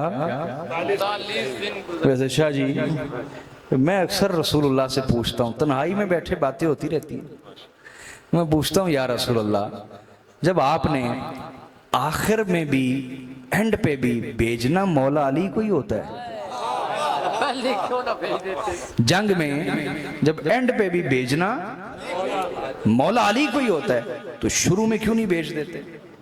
पहले ही क्यों नहीं भेज देते? तो हुजूर की बारगाह से जवाब आता है, ये दलालतुन नस है, इक्तिदाउन नस है। जवाब आता है, अली को सबसे आखिर में इसलिए भेजता हूं ताकि कोई बाद में ये ना कहे कि ये काम तो मैं भी कर सकता था, ये काम तो मैं सबको भेजकर फिर अली को इसलिए भेजता हूं ताकि अल्लाह ने जो अली में और बाकी उम्मत में फर्क रखा है वो सबको मालूम हो जाए, और हर कोई जान ले जो अली का काम है वो सिर्फ अली कर सकते हैं, वो पूरी उम्मत में मिलके नहीं कर सकते। अब चाहे मौला अली से हसद करो, चाहे उनके एहसान को कबूल करो, सौदा अपना अपना है। तो ताइफ फतह नहीं हो रहा था। क्या? ताइफ फतह नहीं हो रहा। तो आका अलैहिस्सलाम ने बुलाया मौला अली को। खंदक तो सुनी भी नहीं आपने? ताइफ कभी सुनाऊंगा, मैं अपनी जुबान से भी सुनाऊंगा इंशाअल्लाह। तो मेरे आका सल्लल्लाहु अलैहि वसल्लम ने बुलाया मौला अली को, बुला के करीब किया। जाग रहे हैं दोस्तों? करीब किया। क्या? फिर और करीब किया, फिर और करीब किया, यहां तक कि मौला अली के कान हुजूर के लबों से जुड़ गए। इतना करीब किया। फंतजाहू, तो हुजूर उनसे सरगोशियां करने लग गए, कान में बातें करने लग गए। अच्छा, कान में बातें कब की जाती हैं? बोलिए ना, जब वो बातें किसी और को सुनाना मकसूद, जब उन बातों को सुनने के लायक कोई दूसरा, तो खुदा के बंदो, तुम कहते हो कि हम डायरेक्ट ही आशिक़े रसूल हैं, तुम अली के बगैर नबी के राजों को पा कैसे सकते हो? इधर तो राज ही इतने। मैंने तो एक बात बताई, अभी इसी मौजू पे शुरू कर दूं तो मेरे दिन में इतनी हदीस आ गई हैं कि मौला अली कितने बड़े राजदार रसूल हैं, और उनसे बड़ा कायनात में कोई राजदार रसूल नहीं, इतने बड़े राजदार रसूल। इस पे दलाइल हदीस से मेरे दिन में कितनी आ गया। सुने, मैं हदीस का मतन पढ़ पढ़ के सुना रहा हूँ, अरबी मतन पढ़ के सुना रहा हूँ। अब कहते हैं फंतजाहू, कान में सरगोशियां, कान में बातें करना, सरगोशियां शुरू कर दी मेरे आका ने। करते गए, कितना ही वक्त गुजर गया, कितना ही वक्त गुजर गया। इतने में कुछ लोग इस शान को, अजमत को देख के बर्दाश्त ना कर सके। मौला अली की ये शान देख के बर्दाश्त, आप समझते हैं ये आज ही हैं? नहीं, ये उस दौर में भी थे, ये उस दौर में भी थे जिन्हें अली बर्दाश्त नहीं होता था, और उनकी शान बर्दाश्त, ये उस दौर में भी थे, अंदर ही होते थे, अंदर ही होते। उनसे बर्दाश्त ना हुआ, उन्होंने कहा लक़द ताला नजवाहु मअ इब्न अम्मिही, ये क्या बात है, इतनी लंबी सरगोशियां, इतनी लंबी सरगोशियां मअ इब्न अम्मिही, अपने चचा के बेटे के साथ इतनी लंबी सरगोशियां शुरू कर दी। हुजूर अलैहिस्सलाम ने, वो जो अंदर मुनाफिकीन थे ना, अंदर मुनाफिकीन थे। याद रखो, सहाबा जो हुजूर के ज़माने में थे उनमें तकसीम थी, उनमें तकसीम थी मुखलस और मुनाफिक की। वो कुरान ने रखी हुई, कुरान ने रखी हुई, तो वो अंदर ही थे मुनाफिक जो खुसर फुसर कर रहे थे। आका अलैहिस्सलाम को मालूम हो गया, हुजूर ने सबको जमा किया। मेरे आका ने फरमाया, मैंने सुना है कि तुमने कहा कि आज रसूलुल्लाह ने अपने चचाजाद भाई से बड़ी लंबी सरगोशियां की। मैंने ये सुना कि तुम ये कह रहे थे और तुमसे अली की ये शान बर्दाश्त ना हुई, तुमसे अली की ये शान। तो आका ने फरमाया, सुनो सुनो सुनो, तवज्जो है दोस्तों। फरमाया, तुमसे अली की ये शान बर्दाश्त ना हुई कि मैं सरगोशियां कर रहा था, तुमसे ये बर्दाश्त ना हुआ कि उसके कान में मैं बातें कर रहा था, मैं सरगोशियां कर रहा था। फरमाया, सुन लो, मन तजैतुहु वलाकिन अल्लाह अंतजा। फरमाया, सुन लो, मैंने अली से सरगोशियां नहीं की, बल्कि खुद अल्लाह ने अली से सरगोशियां की है। तुमसे तो ये बर्दाश्त ना हुआ कि मैं सरगोशियां कर रहा हूं। मैं तुम्हें इससे बड़ी बात सुनाता हूं कि अली से मैंने सरगोशियां नहीं की, बल्कि खुद अल्लाह ने सरगोशियां की हैं। अल्लाह इससे मोहब्बत करता है, अल्लाह इससे इश्क करता है। लिहाजा जिसे अली की शान पे एतराज है वो खुदा पे एतराज करे। बोलिए, खुदा पे एतराज करे। तो ये मोहब्बत मौला अली, ये हकूक अहले बैत हैं। ये क्या है? बोलिए, समझ में आई ये बात कि नहीं आई? बोलिए। और इसी तरह हाजरीन, सैयदा ज़हरा से मोहब्बत और अकीदत। सुनिए, मेरे आका सल्लल्लाहु अलैहि वसल्लम ने फरमाया, इन्नमा सम्मैतु बिन्ती फातिमा। फरमाया, बेशक मैंने अपनी बेटी का नाम रखा है फातिमा। क्या नाम रखा है? फातिमा। ये जो कहते हैं ना आज ज़ैनुल आबिदीन नाम ना रखो, ज़ैनुल आबिदीन नाम, इसमें ताल्ली है, इसमें तकब्बुर का इजहार है, इसमें खुद नुमाई है, इसमें खुद सताइश है। तो याद रखना, मैंने आपको कहा कि दीन दो तरह के, दीन बोलिए, दो तरह के दीन है। इस्लाम के नाम पे ही दोनों चलाए जा रहे हैं, इस्लाम के नाम पे एक हुसैनी फिक्र का दीन है और एक उमवी और यजीदी फिक्र का दीन है। ये उमवी और यजीदी फिक्र है जो बोल रही है। जब आप दीन अहले बैत के दुश्मनों से लेंगे तो वो इसी तरह के जवाब आपको देंगे कि ये नाम रखना जायज़ नहीं, ये लक़ब जायज़ नहीं, इसमें तकब्बुर है, इसमें गुरूर है, इसमें खुद नुमाई है, इसमें अपनी तारीफ का इजहार है। हाजरीन, यकीन जान लीजिए, इनका टारगेट ज़ैनुल आबिदीन नहीं है, इनका टारगेट नाम अली है। ये अगला फतवा अगर आपकी मुखालफत ना हो आवाम की, क्योंकि ये वो ग्रोह है, ग्रोह मुनाफिकीन, जो अल्लाह से नहीं डरता, अवाम के रद्द अमल से डरता है। अल्लाह से नहीं डरता, ये अवाम के रद्द अमल से डरता है। अगर आपका रद्द अमल ना हो तो ये अगला फतवा आ चुका होता कि नाम अली रखना हराम है। क्योंकि ज़ैनुल आबिदीन में जो वो वजह निकाल रहे हैं वो तो बहुत छोटी है। अली किसको कहते हैं? अली किसको कहते हैं? अली उसको कहते हैं जो हमेशा बुलंद रहे।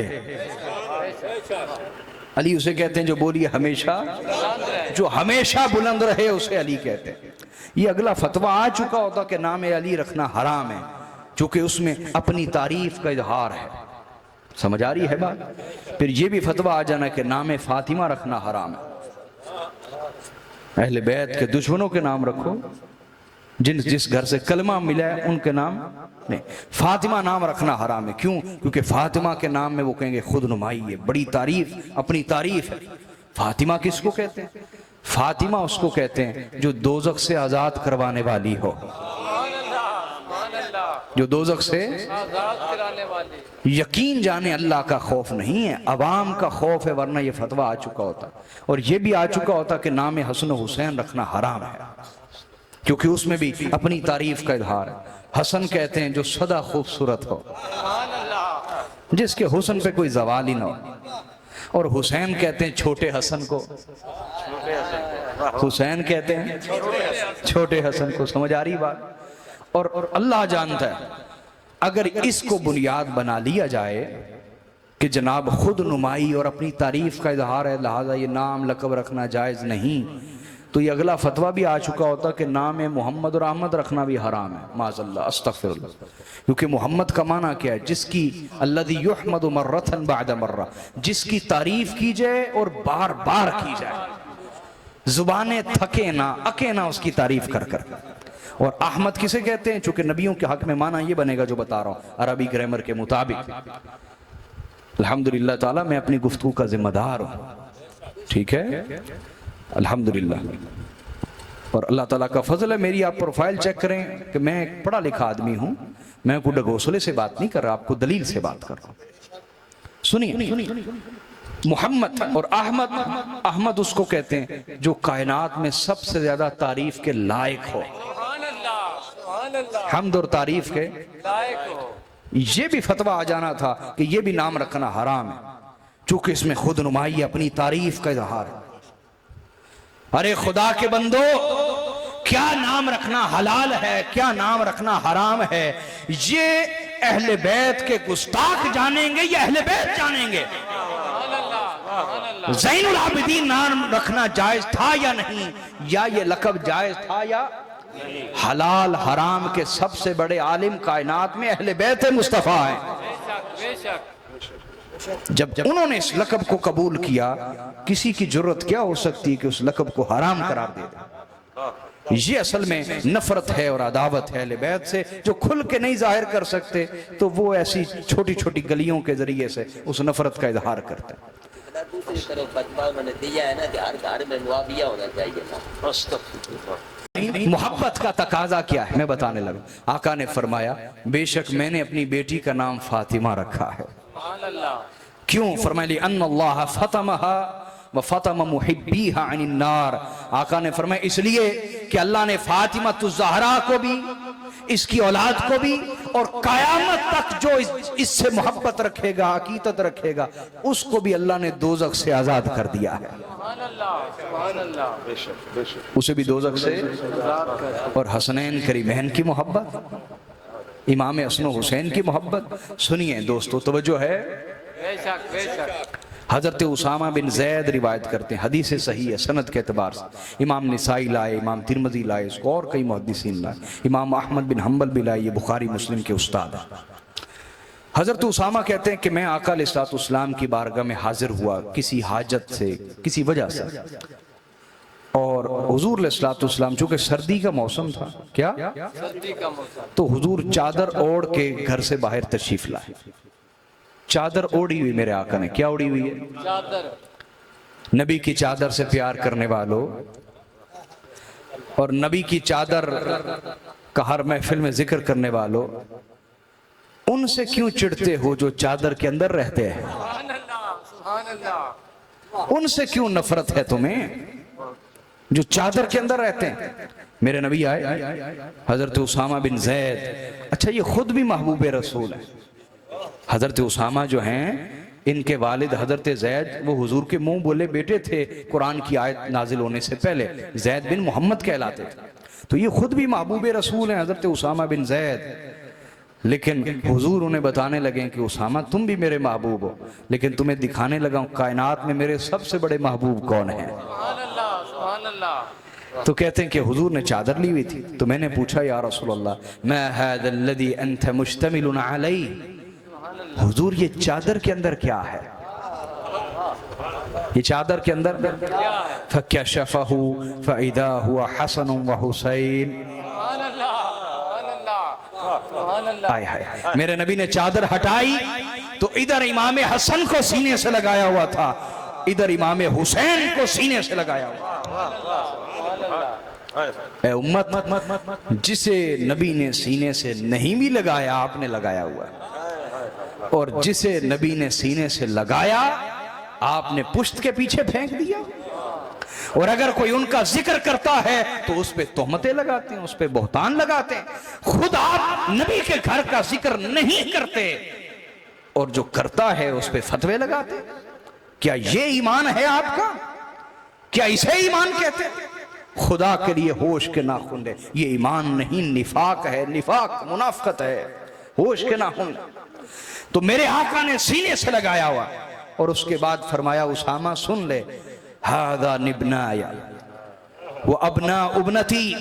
फरमाया उसामा ये दोनों मेरे बेटे हैं, हसन हुसैन दोनों मेरे बेटे हैं और मेरी बेटी के बेटे हैं। आका ने बेटी के बेटे बाद में फरमाया, अपने बेटे पहले फरमाया। फरमाया ये मेरे बेटे हैं और मेरी बेटी के बेटे। फिर मेरे आका ने 3 दुआएं की। कितनी बोलिए? बोलो तो सही दोस्तों। पहली दुआ, अल्लाहुम्मा इन्नी उहिब्बुहुमा, ए अल्लाह मैं इन दोनों से मोहब्बत करता हूं। ये वो आम मोहब्बत नहीं जो हुजूर सारी उम्मत से ही करते हैं या कोई नाना अपने नवासे से करता है। ये वो मामूल की रूटीन की मोहब्बत, ये खुसूसी तरीन मोहब्बत है।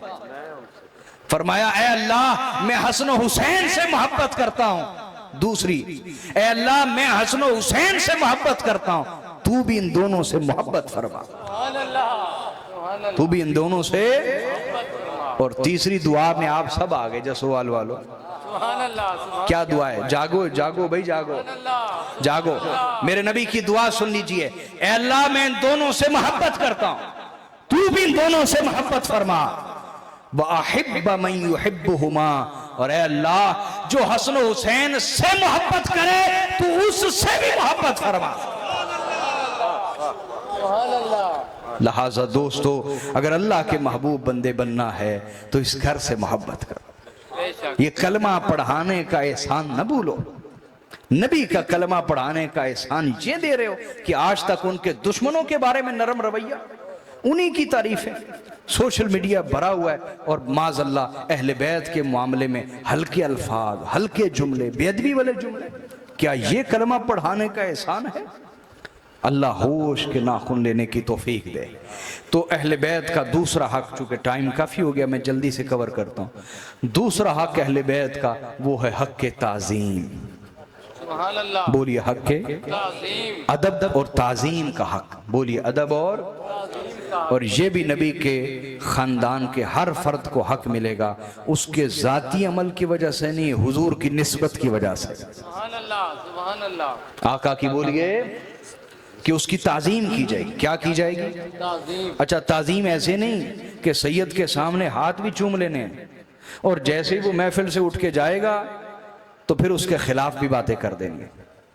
ये वाली ताज़ीम नहीं, ये वाली ताज़ीम, ताज़ीम तो ताज़ीम होती, ताज़ीम में निफाक नहीं होता, मुनाफकत नहीं होती, दोगलापन होता नहीं।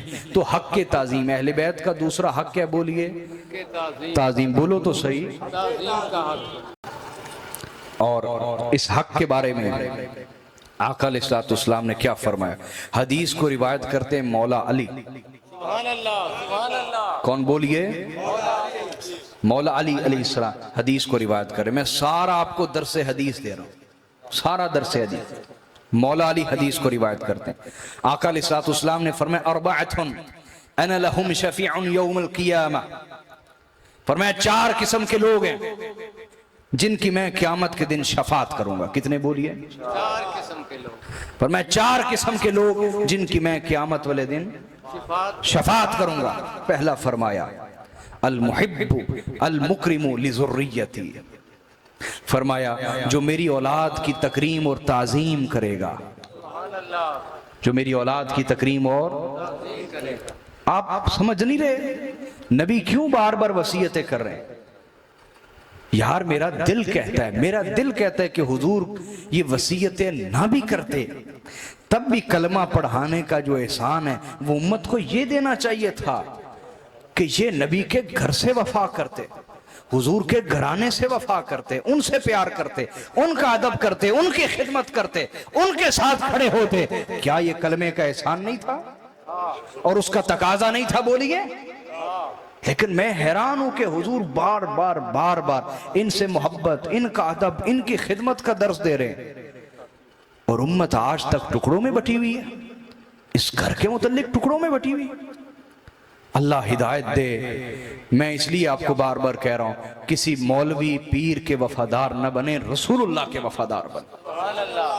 हर आलिम, हर पीर ये समझ के कि ये आलिम है या इश्तिहार पे इसके नाम के साथ बड़े अलकाब लगते हैं, या ये पीर साहब हैं इनके नाम के साथ बड़े अलकाब लगते हैं, ये उसके सच और हक पे होने की अलामत नहीं। जब तक आपको पूरा तयक्कुन और यकीन हासिल ना हो जाए कि कम से कम उनसे वफा करने वाला तो हो जिन पर नमाज में दुरूद पड़ता है, जिन पर नमाज में, जिन पर दुरूद पड़ता है, उन्हीं का वफादार ना होगा तो काबिल ताजीम कहां से ठहरा, काबिल खिदमत कहां से ठहरा। आलिम हो भला हो, ये उलमाए सू हैं, बुरे उलमा। कुरान ने इनकी मजम्मत की और हदीस ने उनकी मजम्मत की, उलमाए सू की। तो आका ने फरमाया मैं उसकी शफाअत करूंगा जो मेरी औलाद की तकरीम और ताजीम करेगा। दूसरा फरमाया वल क़ादी लहुम हवाइजहुम, फरमाया जो मेरे अहले बैत की खिदमत करेगा, जो मेरे अहले बैत की, मैं उनकी शफाअत करूंगा। आज ये सिलसिले ही खत्म हो गए। ये पुराने बुजुर्गों में थे, सफेद दाढ़ियों वाले जो बैठे हुए ना मेरे बुजुर्ग, ये इनकी हद तक थे, ये अब खत्म होते जा रहे हैं। वजह यह है कि जिन्होंने नबी के घर की खिदमत सिखानी थी, जिन्होंने सिखानी थी, उलमा हों या बड़े हों, आज उनमें खुद ये शऊर नहीं। यह शऊर है तो आज खुद अमल की तौफीक, चूंकि वो खुद नहीं करते तो ये बच्चे क्या सीखेंगे उनसे। तीसरा मेरे आका ने फरमाया वसाइलहुम फी उमूरिहिम इंद मत्तरु इलैहि, फरमाया जब कोई मेरे खानदान में से किसी के पास अपनी परेशानी लेके आया और उसने उसकी परेशानी दूर करने के लिए पूरी मेहनत की, जिसने दिलो जान से मेहनत भी कर दी, क़यामत वाले दिन मैं उसकी भी शफाअत करूंगा। और चौथा फरमाया वल मुहिब्बु लहुम बिक़ल्बिही व लिसानिही, जो मेरे खानदान से दिल से भी मोहब्बत करे और जुबान से भी मोहब्बत करे। जुबान से मोहब्बत का मतलब ये जहां बैठे उन्हीं की मोहब्बत का चर्चा करता रहे। अहले बैत का तीसरा हक है हक के खिदमत। क्या है बोलिए? हक के, बोले ना, हक के खिदमत। क्यों भाई, आप गांव के लोग हैं, मैं जल्दी से समेट रहा मौजू, ज़ौक़ से बैठे हुए हैं ना, सुनिए। तो मैं ये अर्ज कर रहा था कि तीसरा हक नबी के घर का क्या है? हक के, थोड़ी सी आवाज आती है, बोलो, हक के खिदमत। सुने, हजरत उस्मान गनी रदी अल्लाह तआला अन्हु रिवायत करते हैं। कौन बोलिए? हजरत उस्मान गनी रदी अल्लाह तआला, वो रिवायत करते हैं आका अलैहिस्सलातु वस्सलाम ने इरशाद फरमाया, हदीस रिवायत कर रहे हैं हजरत उस्मान गनी। हजरत, देखो मैंने आपको कोई शिया रिवायतें तो पेश नहीं की ना, मैं तो जलीलुल कदर सहाबा की रिवायतें आपको पेश कर रहा हूं, है ना। लेकिन अजीब बात यह है कि आज सहाबा और अहले बैत को खड़ा करके मुकाबलेबाजी करवाई जाती। अफसोस के साथ सहाबा के वहमो गुमान में भी ये बातें नहीं थी कि जिस घर का हम कलमा पढ़ते हैं उन्हीं के मुकाबले में हमें खड़ा कर दिया जाएगा। उनके तो वहमो गुमान में भी ये बातें नहीं थी। वो तो हजरत उमर फारूक हों तो वो अपना इमामा उतार के इमाम हसन के कदमों में रख देते थे। इसकी दलील और सनद चाहिए तो मैं मौजूद हूं।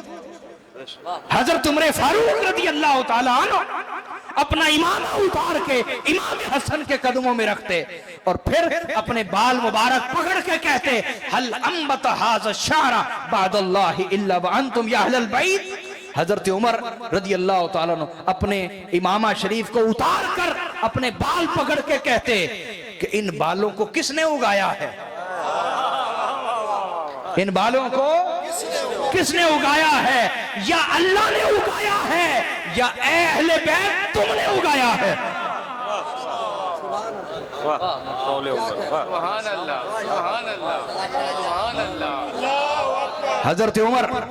हजरत उमर शिरक के फतवे से डरते नहीं थे, शिरक के फतवे से इसलिए फरमाया इन बालों को किसने उगाया है? या अल्लाह ने उगाया या अहले बैत आपने उगाया। मतलब क्या था? मतलब ये था कि आज हमारे सरों पे जितनी भी इज्जतों के ताज हैं अल्लाह ने दिए हैं और आपके सदके से अता फरमाए। वो तो अपना इमामा उतार के इनके कदमों में रखें। और आज जो लोग खुद को अहले सुन्नत कहते हैं वो यजीदियत और उमवियत को फैला रहे हैं। उमवियत और यजीदियत को फैलाते हुए अहले बैत की गुस्ताखियां और बेअदबियां करते हैं इन सहाबा के नाम पर, हजरत अबू बकर सिद्दीक और हजरत उमर फारूक के नाम पर रदी अल्लाह ताला अन्हुमा। तो उनकी वफा तो ऐसी ही मैं अर्ज कर रहा हूं कि खुद हजरत उस्मान गनी ने ये रिवायत दुनिया तक पहुंचाई है। क्या ये खिदमत नहीं है? वफा है। तो हजरत उस्मान गनी रदी अल्लाह ताला अन्हु जब ये हदीस आप तक पहुंचा रहे हैं तो क्या ये उनकी वफा नहीं है? बोलो ना, वफा है इस घर से। तो हजरत उस्मान गनी ने रिवायत की रदी अल्लाह ताला, फरमाते आका अलैहिस्सलाम ने फरमाया जिसने भी मेरे खानदान में से किसी के साथ कोई एहसान किया, किसी के साथ कोई एहसान किया, किसी भी सैयद के साथ, सैयदजादी के साथ कोई एहसान किया, जिसने भी फलम युकफ़िहु बिहा फिद दुनिया, और वो सैयद दुनिया में बदला ना दे सका, वो सैयद दुनिया में बदला, तो आका ने फरमाया परेशान ना होना, फ़अलैया मुकाफ़अतुहु गदन इज़ा लक़ियानी, फरमाया परेशान ना होना, वो बदला मेरे जिम्मे उधार है, वो बदला मेरे जिम्मे। फरमाया क़यामत वाले दिन जब तुम मुझसे मुलाकात का शर्फ हासिल करोगे मैं खुद अपने हाथों से बदला चुका दूंगा, खुद बदला चुका दूंगा। तो इससे दो बातें पता चली। पहली बात ये फरमाया लकियानी मुझसे मुलाकात का शरफ हासिल करेगा। पता चला जो आज दुनिया में नबी के घर की खिदमत करेगा क़यामत वाले दिन हुजूर की मुलाकात का शरफ नसीब होगा। आपके मुंह से वाह वाह नहीं निकली, लगता है आपको ये नेमत नहीं लगी। सही बुखारी पढ़ें, हुजूर ने फरमाया मैं हौज़े कौसर पे हूँगा, कितने लोग आएंगे मैं कहूँगा सहाबी सहाबी, जी जी जी जी जी जी, ओ मेरे सहाबा आ गए, मेरे सहाबा आ गए। ये वही मुनाफिकीन, मेरे सहाबा आ गए, मेरे सहाबा आ गए। सही बुखारी के अल्फाज है, मुझसे नाराज ना हो जाइएगा भाई, सही बुखारी के अल्फाज। तो फरिश्ते आ जाएंगे, या रसूलल्लाह आपको इल्म नहीं, इन्होंने आपके जाने के बाद आपके दीन को कितना बिगाड़ दिया, आपके दीन को। और ये वही मुनाफिकीन थे जिन्होंने सबसे पहला बिगाड़ शुरू किया, और सबसे पहला बिगाड़ ये था जिस घर का कलमा पड़ा उन्हीं से दुश्मनी की, ये बिगाड़ था सबसे पहला। हुजूर जब ये सुनेंगे हुजूर फरमाएंगे सोहकन सोहकन, दफा हो जाओ, दफा हो जाओ, दफा हो जाओ, दूर हो जाओ, मेरे करीब मत आना और मेरे हौज़े कौसर से दूर हो जाओ, दफा हो जाओ। तो क्या हुजूर की मुलाकात छोटी चीज है? समझो इसको। आका ने फरमाया क़यामत वाले दिन अगर मेरी मुलाकात चाहिए तो फिर दुनिया में मेरे अहले बैत की खिदमत करते रहना, मेरे खानदान की। और दूसरा हुजूर ने फरमाया सल्लल्लाहु अलैहि वसल्लम, वो क्या फरमाया? बदला भी मिलेगा, बदला भी मिलेगा, अलैया बदला भी मिलेगा, और बदला भी मैं खुद अता करूंगा, बदला भी मैं खुद अता करूंगा। अरे आशिक तो वो होता है कि महबूब दे ना बल्कि हाथ मार के कासा तोड़ दे, हाथ मार के बोलिए कासा तोड़ दे, वो तो तब भी नाचता है, वो तो तब भी मजनू नाचा था ना, लैला ने कासा तोड़ दिया। ये मजनू आम बंदा नहीं था, ये कोई आम बंदा, इसको मजनू का लक़ब इमाम हसन ने अता किया था और इसका जनाजा इमाम हुसैन ने पढ़ाया था। इसको मामूली नहीं समझना, आई बात समझ के नहीं। तो कासा तोड़ दिया, वो फिर भी नाच रहा है। हुजूर ने फरमाया कासा तोड़ूंगा नहीं, कासा भर दूंगा। हाय हाय, कासा दुनिया में मेरे घर से वफा करना, मेरे घर की खिदमत करना। तो आज भाई, आज से ये अपनी जिम्मेदारी बनाएंगे। दोस्तों मेरी तरफ तवज्जो करें, मेरी संजीदा गुफ्तगू जरा थोड़ी सी शुरू हो रही, आखिर में मैं इख्तिताम की तरफ आ रहा हूं। तवज्जो करें मेरी तरफ। देखो आज किसी अच्छे हॉस्पिटल में आप जाएं तो गरीबों के इलाज के लिए ज़कात का फंड मौजूद है, सदकात का फंड मौजूद है। क्या किसी सैयद के लिए भी कोई फंड मौजूद है? उस पे तो सदका हराम है। जिस नबी ने आपको इंसानियत सिखाई उस नबी के खानदान के लिए किसी अस्पताल में कोई कोटा नहीं, किसी तालीमी इदारे में कोई कोटा नहीं। किसी अच्छे तालीमी इदारे में चले जाएं, उस वहां कोई कोटा नहीं। तो क्या ये शऊर हमारे अंदर नहीं आना चाहिए था? बोलो ना। तो ये सिलसिला शुरू करेंगे कि भाई हर हॉस्पिटल में सदात के लिए कोटा होना चाहिए। सदात आए, सैयद आए, जो इलाज के पैसे नहीं दे सकता उनके लिए अलग फंड मौजूद हो, अलग से फंड मौजूद हो। क्यों भी ये करेंगे? ये शऊर फैलाना आपने, ये आपकी जिम्मेदारी है। इसी तरह जो भी अच्छे स्कूल हो, अच्छे प्राइवेट स्कूल हैं, वहां पे सदात के लिए अलग से फंड मौजूद हो, उनका कोटा हो कि सदात के बच्चे यहाँ तालीम हासिल कर सकते हैं। जिस तरह यतीमों के लिए और दूसरों के लिए, गरीबों के लिए वहां फंड मौजूद होते हैं। तो ये शऊर फैलाना आपका काम है, करेंगे। और फिर मेरे दोस्तों, मेरे भाइयों, मेरे बुजुर्गों, इधर मेरी तरफ देखें। मैंने आपको पहले कहा कि मैं आपका खैर खा हूं, आपकी खैर चाहने वाला हूं। जो बातें कहूंगा आपका भला चाहता हूं, इसलिए कर रहा हूं।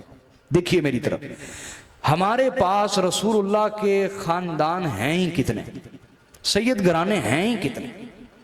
अगर आप तकसीम कर लेना तो मैं छोटा फिगर बोलने लगा हूं, छोटा आदत, छोटा, कम से कम 2-2 हजार मुसलमान घरानों के हिस्से में एक सैयद घराना आएगा। अगर आप तकसीम कर रहे हैं, कितने?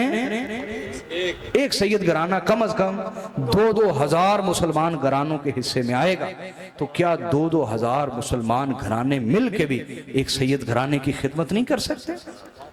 वही खुमस का निजाम जिंदा करना चाहिए, ताकि सैयद को पता हो मेरा काम रात को मुसल्ले पे बैठना और उम्मत के लिए दुआ करना, इल्म दीन पढ़ना और पढ़ाना है।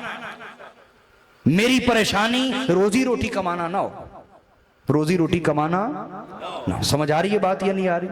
ये फिर से माहौल जिंदा करना, ये आपका काम है, ये आपकी जिम्मेदारी है। और सैयद को नजराना, हदिया कोई एहसान समझ के नहीं देते।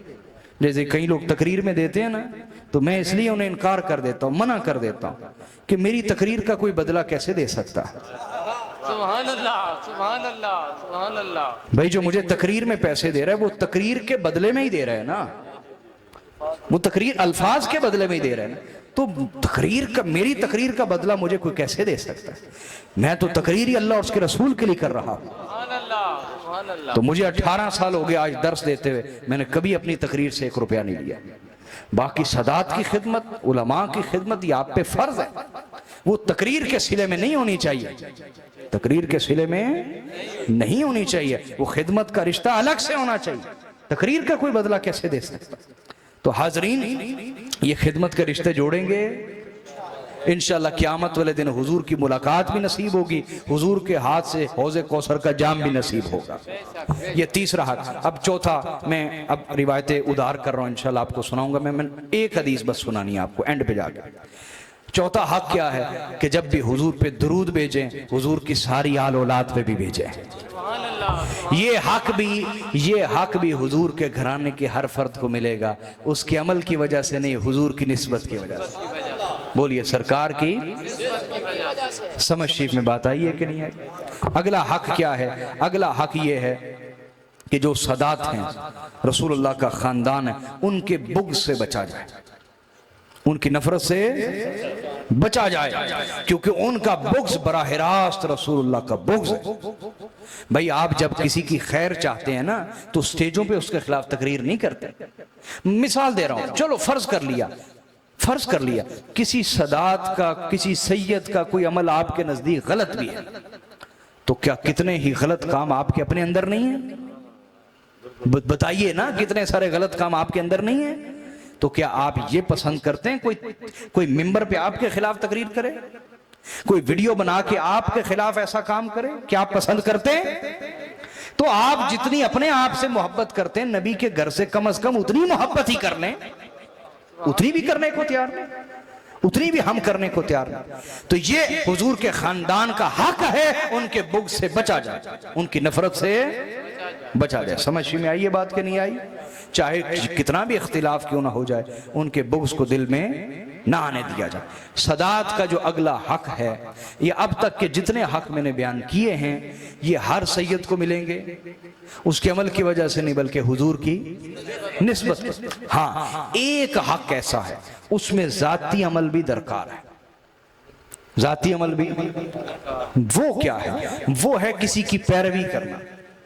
ये रसूलुल्लाह की आल औलाद का हक है कि अगर वो दीन पर कायम हो तो फिर उनकी पैरवी की जाए, उनकी तिबा की जाए, उनके दामन को थामा जाए, उनसे हिदायत ली जाए, उन्हें अपना राहबर बनाया जाए, उन्हें अपना राहबर और मुर्शिद बनाया जाए। ये उनका हक है, क्योंकि जब तक पानी मुयस्सर हो तो तयम्मुम की हाजत क्या हक है? किसका बोलिए? अहले बैत का हक है। इसमें जाती अमल भी शामिल है और ये हुजूर के खानदान का हक है। आओ, मैंने कहा एक ही हदीस सुना के मैं बात खत्म करने वाला था। ये कहां ले जाने लगा हूं आपको? गदीर खुम के मुकाम पर। कहां बोलिए? गदीर खुम पर। गदीर खुम के मुकाम पर आ जाइए। मेरे आका सल्लल्लाहु अलैहि वसल्लम आखिरी खुतबा हज्जतुल विदा अदा फरमाने के बाद गदीर खुम के मुकाम पर क़याम फरमा है। इसका बहुत बड़ा पस मंजर है, फिर कभी आपको सुनाऊंगा। मेरे आका सल्लल्लाहु अलैहि वसल्लम पर कुरान की आयत नाजिल हुई, या अय्युहर रसूल बल्लिग मा उन्ज़िला इलैक, ए रसूल वो पहुंचा दीजिए जो आप पर नाजिल किया गया है। अब क्या नया हुक्म आया? मेरे नबी ने फरमाया मिंबर लगाया जाए। हुजूर मिंबर तो नहीं है, मिंबर तो सफर में। हुजूर ने फरमाया ऊंटों के पालान उतार लो। सुभान अल्लाह। ये हदीस की दुनिया में सबसे मोतबर हदीस है। इस हदीस के दर्जे की कोई हदीस इल्म हदीस में नहीं है। ये इतनी पुख्ता और मजबूत हदीस है, लेकिन अजीब बात यह कि सबसे ज्यादा हर सदी में छुपाया ही इसको गया है। बिल्कुल छुपाया ही इसी हदीस को जाता है। अजीब बात है, हदीस की दुनिया की सबसे मोतबर हदीस सुना रहा हूं आपको। मेरे आका ने फरमाया पलाने शुत्र, ऊंटों के पलान जोड़ के मिंबर लगाया जाए। लगा दिया गया। हुजूर तशरीफ फरमा हुए, फरमाया मेरी उम्मत इन्नी तारिकुन फीकुम थकलैन। ये हदीस कभी समझाऊंगा आपको, भी वक्त बहुत हो गया, तो गांव का माहौल है, वैसे भी इंशाअल्लाह कभी सुनाऊंगा आपको, पूरा समझाऊंगा। अभी बस हदीस सुना रहा हूं। फरमाया मेरी उम्मत, मैं तुम में बड़ी दो अजीम चीजें छोड़ के जा रहा हूं। बड़ी दो चीजें छोड़ के जा रहा हूं। फनादा मुनादिन व मस्तक़लान या रसूल अल्लाह, एक निदा देने वाला खड़ा हुआ, कहा या रसूलुल्लाह वो दो चीजें कौन सी हैं? फरमाया किताब अल्लाह व इतरती व अहल बैती। फरमाया एक चीज अल्लाह की किताब है और दूसरी चीज मेरी औलाद, मेरी अहले बैत है। फरमाया ये अजीम है और वजनी है, सकलैन बहुत वजनी है, बहुत अजीम है। कितनी अजीम है? फरमाया अहदुहुमा अअज़मु मिनल आखर, इनमें से पहली दूसरी से ज्यादा अजमत वाली है और दूसरी पहले से ज्यादा अजमत वाली है। लिहाजा वो अहले बैत जिन्हें कुरान के साथ जोड़ दिया गया, और आका ने फरमाया ये सकलैन हैं, कुरान इनसे ज्यादा अजमत वाला और ये कुरान से ज्यादा अजमत वाले। अब भी उम्मत उन्हें तराजू में रख के तोलती रहेगी। ये सिला है कलमे का। अल्लाह हिदायत का फरमाए, हिदायत दे खुदा ताला। आका ने फरमाया इन्नहुमा लन यतफर्रका हत्ता यरिदा अलैहिल हौद। फरमाया बेशक ये कुरान और अहले बैत कभी जुदा ना होंगे हत्ता कि हौज़े कौसर पे भी मेरे पास इकट्ठे आएंगे। ये कभी जुदा ना होंगे। अली और कुरान कभी जुदा ना होंगे। फातिमा और कुरान कभी जुदा ना होंगे। हसनैन और कुरान कभी जुदा, यहां तक कि हौज़े कौसर पे भी मेरे पास इकट्ठे आएंगे। और फिर फरमाया मेरी उम्मत व इन तमस्सकतुम बिहिमा लन तदिल्लू, ऐ मेरी उम्मत अगर तुमने इन दोनों के दामन को थामे रखा, इन दोनों के दामन को थामे रखा, इनके दामन को पकड़ के रखा, हिदायत कुरान और अहले बैत से ली, मैं जमानत देता हूं तुम कभी कभी कभी भी गुमराह न होगे। लन तदिल्लू फरमाया, यानी कभी कभी कभी भी गुमराह न होगे। और फिर उसके बाद फरमाया अलस्तु औला बिल मुमिनीन मिन अनफुसिहिम, यह अहले बैत का हक है कि उनका दामन थामा जाए, उनसे वाबस्ता हुआ जाए। आज एक पीर कहता है कि मैं बड़ा आले रसूल को मानने वाला हूं, जब को 2-4 लाख बंदा उसका मुरीद हो जाता है वही अहले बैत का दुश्मन बन जाता है। तो दुनिया कितनी जल्दी बदल जाती है, अजीब बात है। हम तो हैरान हैं। तो हाजरीन, मेरे आका ने फरमाया इन दोनों के दामन से जुड़े रहोगे तुम कभी भी गुमराह नहीं होगे, कभी भी गुमराह। ये इनका हक है कि इनसे जुड़ा जाए। और फिर फरमाया अलस्तु औला बिल मुमिनीन मिन अनफुसिहिम, क्या मैं मोमिनों की जानों का मौला और मालिक नहीं हूं? औला वली से है ना, सरपरस्त। क्या मैं मोमिनों की जानों का मौला और मालिक नहीं हूं? कालू बला या रसूलल्लाह, सब ने कहा या रसूलल्लाह आप हमारे आका और मौला हैं। बोली आप हमारे आका और मौला है। आप हमारे सरदार हैं, आका हैं, सरपरस्त हैं, मौला हैं। फरमाया गवाही देते हो? जी या रसूलल्लाह गवाही देते हैं। फरमाया शहादत देते हो? जी हुजूर शहादत देते हैं। फिर मेरे आका ने मौला अली को मिंबर पे बुलाया, फ़अख़ज़ बियदि अली, और मौला अली का हाथ पकड़ा और बुलंद किया।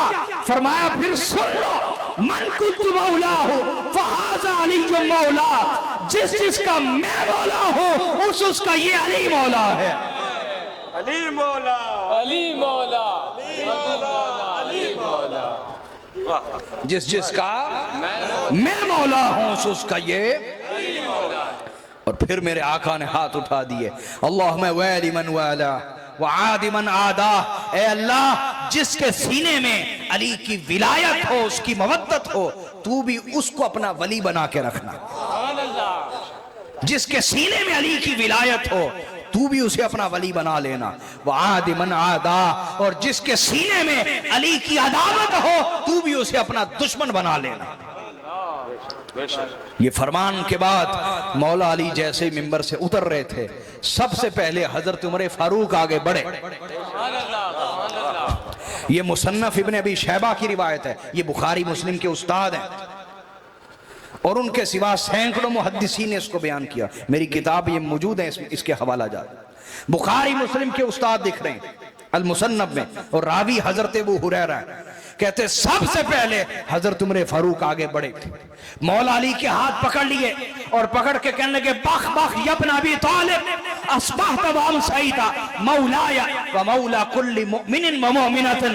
ए अबू तालिब के शहजादे आपको मुबारक हो, मुबारक हो, आप मेरे भी मौला बन गए हैं, आप मेरे भी मौला बन गए हैं। हर मोमिन मर्द के मौला बन गए हैं, हर मोमिन औरत के मौला बन गए। मौला अली जब उतरे उसके बाद मेरे आका मिंबर से नीचे उतर रहे थे कि जिब्राइल तशरीफ ले आए और आयत नाजिल हो गई, अल यौम अकमलतु लकुम दीनकुम व अतममतु अलैकुम निअमती व रदीतु लकुमुल इस्लाम दीना। आज के दिन मैंने तुम्हारे लिए तुम्हारा दीन मुकम्मल कर दिया।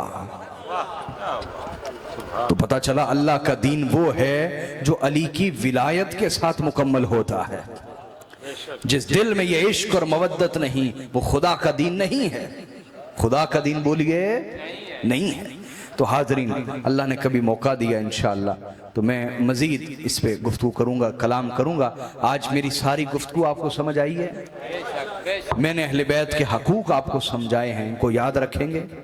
ये रिकॉर्डिंग लें, घरों में सुनाएं, ठीक है। मेरे बयानात मिल जाते हैं यूट्यूब पे, फेसबुक पे। वो एक सोहबत है, नेक सोहबत है। मोबाइल के जरिए आप गुनाह भी कर सकते हैं और इसके जरिए अच्छाई भी देख सकते हैं। तो यूट्यूब पे, फेसबुक पे मौजूद है, आप सुनिए। इंशाअल्लाह नेक सोहबत कायम रहेगी, ताल्लुक आपका मेरे साथ कायम रहेगा। क्यों भी ताल्लुक कायम रखेंगे ना तो मैं कोई रिवायती मौलवी हूँ, मैं बुनियादी तौर पे इलेक्ट्रिकल इंजीनियर था, हैं जी। और फिर जब मैंने महसूस किया कि भाई मिंबर भी हमारा है और हमारा ही जिक्र नहीं वहां पे, तो फिर तकलीफ हुई। अल्लाह ताला ने इस रास्ते के लिए कबूल किया। फिर मैंने दर्स निज़ामी मुकम्मल किया 8 साल, 4 साल BS ऑनर्स किया, MPhil किया, PhD की इसके अंदर, और एक जिम्मेदार शख्स बन के आपके सामने बैठा। समझ में आई ये बात कि नहीं आई? तो ताल्लुक कायम रखेंगे, अल्लाह ताला आपको सलामत रखे, बरकत ता फरमाए। और मेरा बड़ा दिल था कि मैं अहले बैत की तालीम भी आपको सुनाता, तो अभी टाइम तो बहुत हो गया, लेकिन एक बात बताऊंगा, अपनाएंगे उसको। अहले बैत का तरीका क्या था, अहले बैत का याद रखेंगे क्या है? तन्हाई में क्या? तन्हाई में अल्लाह से ताल्लुक, मखलूक से ताल्लुक। सुभान अल्लाह।